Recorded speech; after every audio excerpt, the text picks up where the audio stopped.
show that draft on TV, but feelings could be hurt for the last guy picked, and maybe that's why they're not doing it. But would you want to see that? Would you want to see that televised and see some guys squirt? Sure.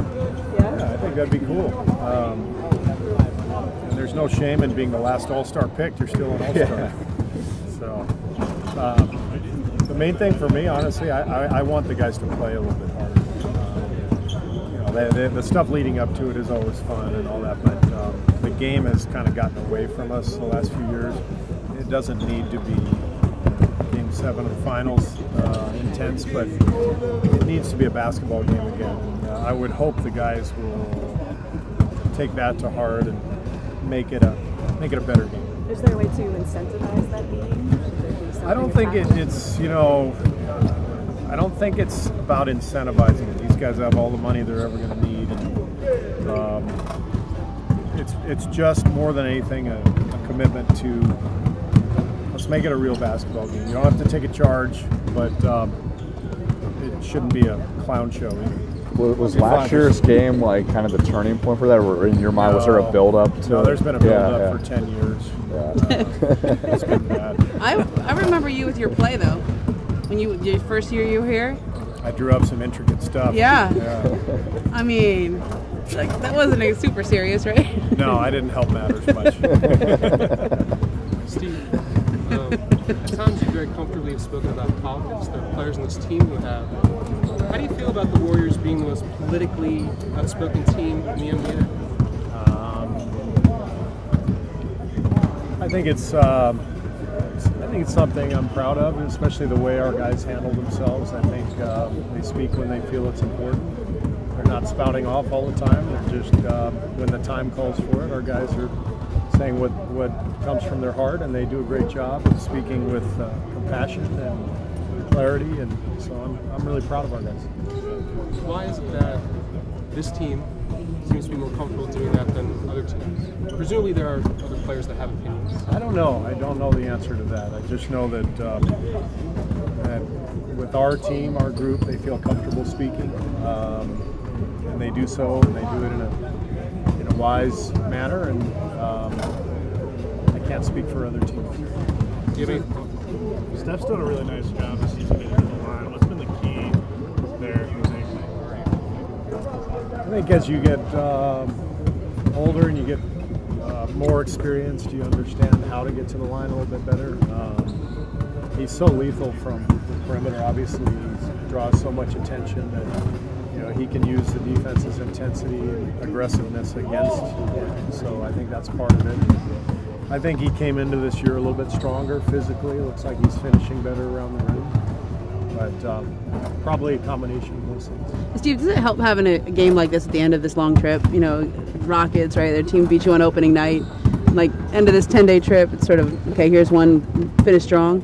Yeah, I mean, it's a good way to close the trip. Everybody's excited to go home tonight. And there are games sometimes in the season where, you're so excited to get home that you forget to lock in. Mm-hmm. But we won't have any trouble locking in against this team, and should be a fun atmosphere. And no matter what, it's been a great trip. 4-0, and however many we've gotten on the road, it's great. But this would be a really excellent way to top it off if we could get this one away.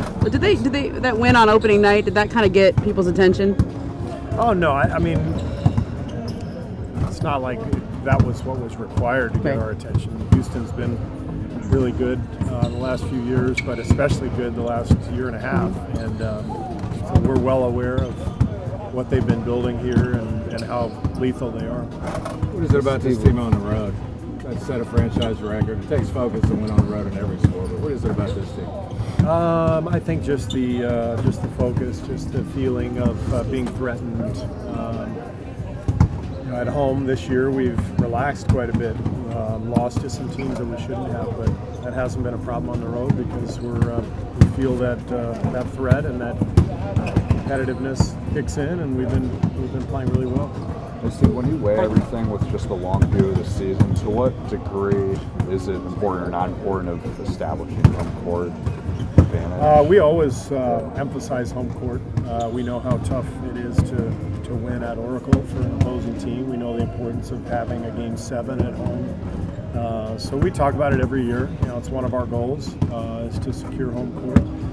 And I haven't mentioned it in a while, but obviously this could be a big game in terms of extending our lead and having the tiebreaker and all that. So it's something in the back of our minds for sure. Yeah. How do you kind of prioritize all those different variables of that and then other components of guys? You mean goals? Just the long view, yeah. Our goals are pretty simple now. I mean, after these last few years, we kind of know where we are. We're in this great window of having championship possibilities, and so home court is. If you get home court, that means you get the best record in both conferences. You're doing all right. So I think my first year, we were more locked in on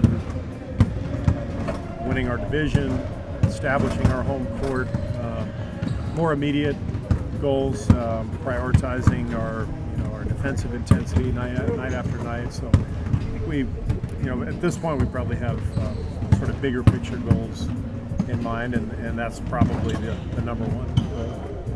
Part of the reason I asked about politics before is because of the government shutdown that just happened. What are your thoughts about that? About the government shutdown? It's happened before. I don't know. These things are so interesting. We just go from like pick and roll coverage to all the government shutdown. These scrums are amazing. Yeah.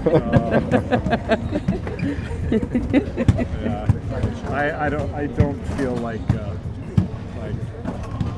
the right guy to discuss that one. I'll leave that one alone.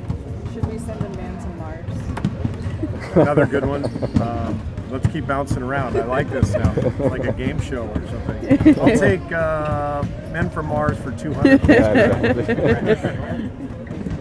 Hey, where's Jordan Bell at in terms of his ankle stuff? And so we are going to talk about it in 2 weeks. So okay.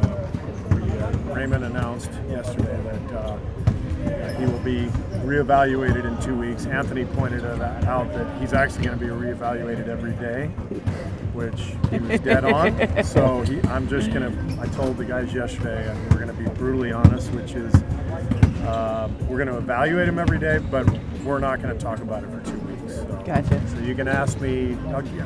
You weren't here yesterday, yeah, so you I get missed a that. pass, but If I asked, right? wouldn't have gotten Oh, you're going to get slapped, so yeah. well.